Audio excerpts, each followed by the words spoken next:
What's going on, guys? Excited to be back with yet another video. I'm going to be covering my risk management on Lotto Fridays. Not something that a lot of people talk about. Lotto Friday is very, very enticing. Mr. Bond, I suppose you wouldn't care to raise the limit? I have no objections.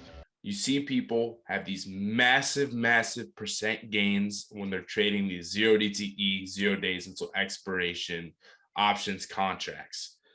While yes, that can be the case, that you can make massive gains and massive percent gains, on the other side of that coin is the ability to completely lose your ass, right?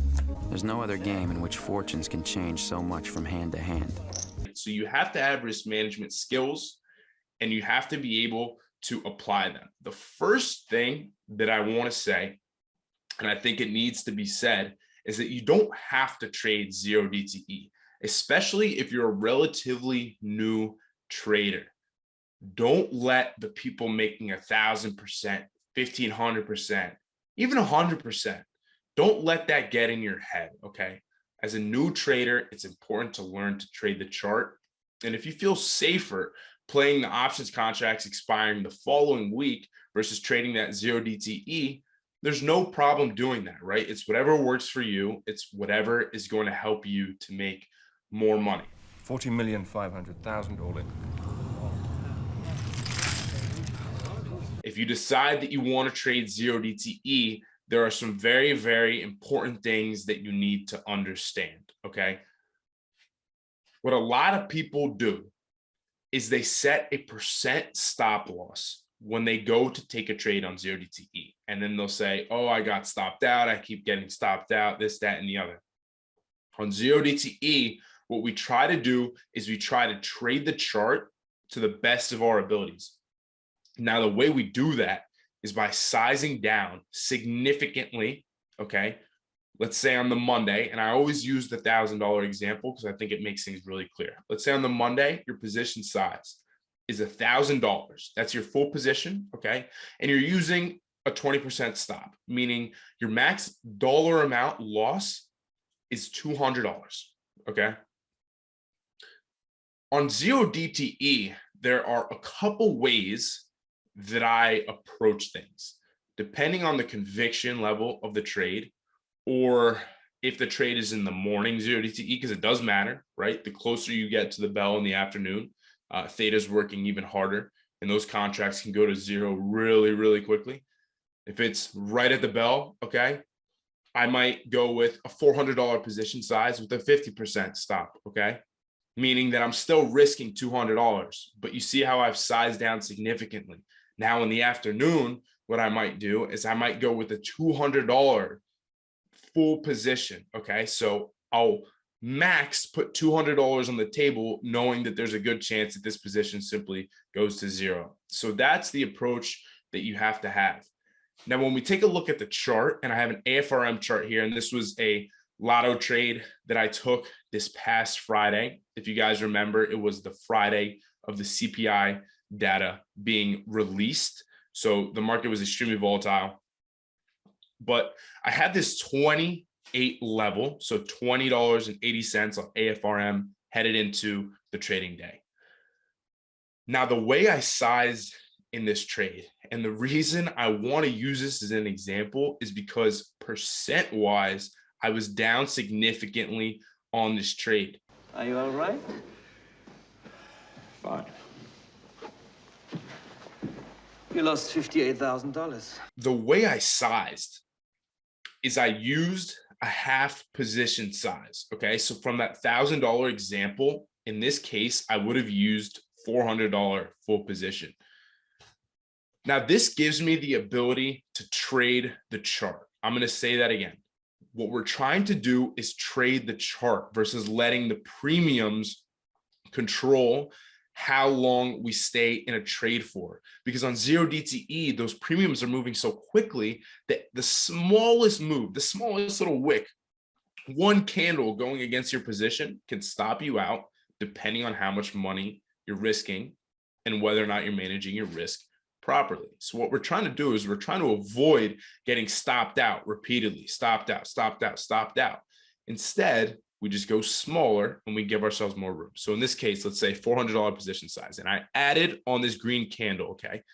A move in your direction is going to result in a pretty nice percent gain. 2 and 2 make 4 the hard way.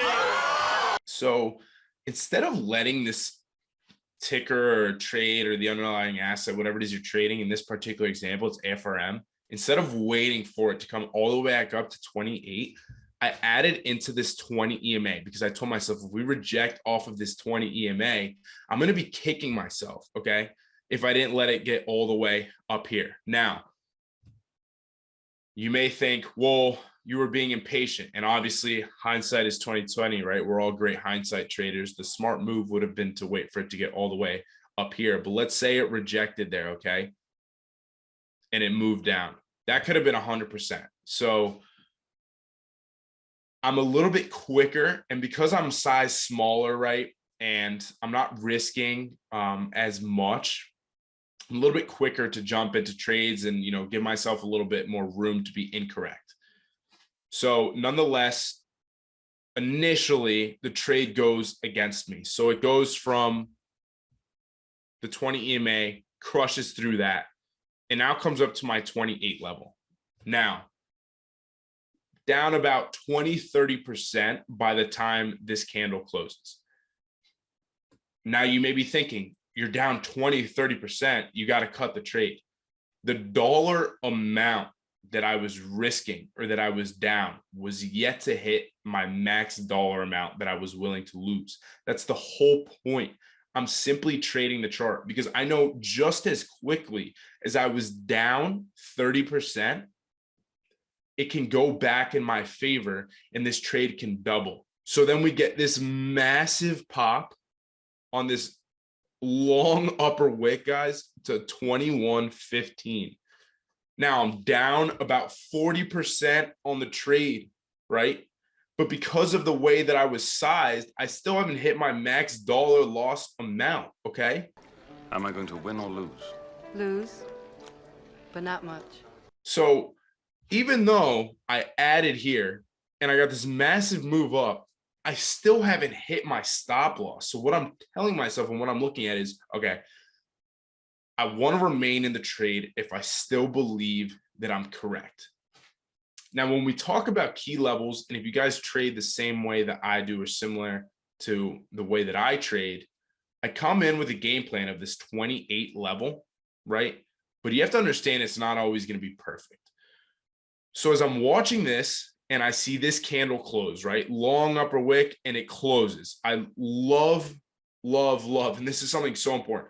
So the way that I size, and when I talk about trading the chart, I want to be able to watch the full 5-minute candle, because this is where, typically, especially when I was first learning to trade, when I get this giant pop, I'm just going to exit my position. Well, this obviously ended up being a fake out. So being able to remain in the trade for that full 5-minute close to see where the body closes is very important. So I'm watching that. I'm watching to see where the candle closes. I'm also watching the broader market. Okay. And I also have the understanding that really shitty CPI data just came in. Okay. So poor CPI data coupled with AFRM that made a really weak move right off the open, coming back up to test resistance. I'm simply being patient. I haven't hit my max loss amount. So I'm letting the trade work itself out. Now, the trade obviously ended up working in my favor, and these contracts went 100%. So that's a double. But here's where things get tricky, because it's not just about managing the downside. It's also knowing when to take profits. So if you're going to let yourself be down, in my particular case, 40%, okay, you can't be scalping a lotto for 15, 20%. That's not going to work over the course of, a larger set of trades, right? Because if you're taking profits at 15, 20%, and then let's say exiting the rest of your position at entry on a Lotto Friday, well, if you're risking, 50% of your position, one bad trade is going to wipe out 3 or 4 or even 5, right, of your winning trades. So that being said, you have to sit in the trade for a little bit longer. So I like to sit in the trade for longer. So I'm going to take my first trim either when I'm happy with the percent gain or when we're coming up on an area where it's like, geez, I really think we're going to get a bounce here. Okay. And at that point, it's just a judgment call and I have to be smart and I have to take some off the table. But what I'll typically do is I'll wait for this trade to go at least 30, 40%, at the very least, right? If we see 40%, I'll probably take some off. And that's what I like to see.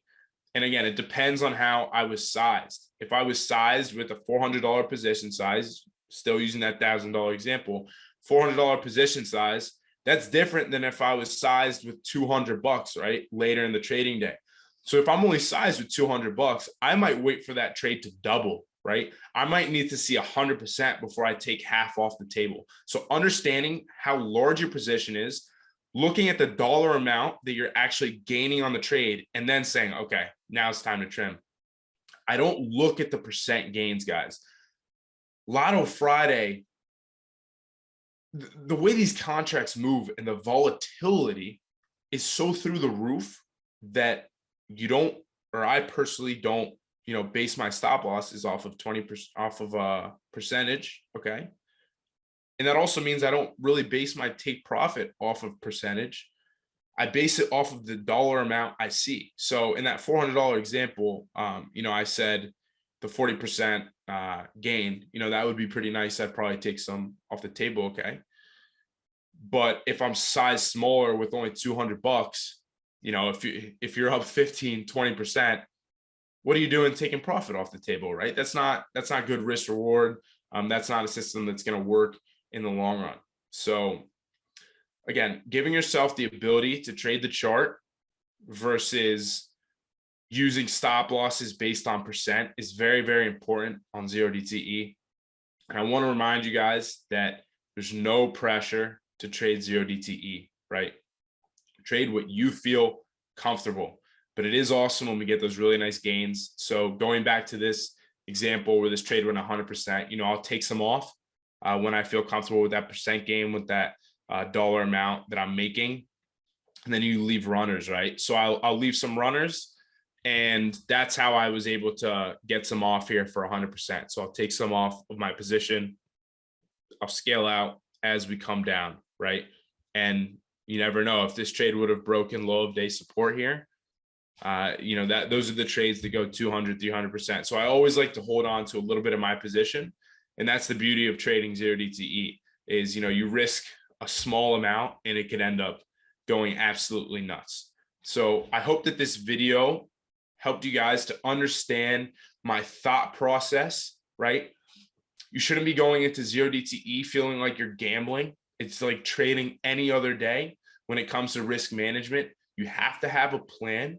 You have to understand that trading the chart is important. And you have to understand that staying in a trade for a little bit longer when you see those percentage gains start to increase is really what's going to help you to become profitable. Because you don't just want to be taking trades for the sake of, stacking wins when that dollar amount isn't necessarily gonna, result in you being profitable in the long run. Okay. So being smart, even if you have to use an Excel sheet, right? And you go through and you look at, okay, if I use this position size and I take profit here and I have my stop loss here, and that's the max dollar amount. What does your win rate have to look like for you to be profitable, right? These are all the things that good traders do in order to develop their system. But again, I hope that you guys enjoyed the video. If you did, be sure to like and subscribe. We got plenty more coming, and good luck trading tomorrow, everybody.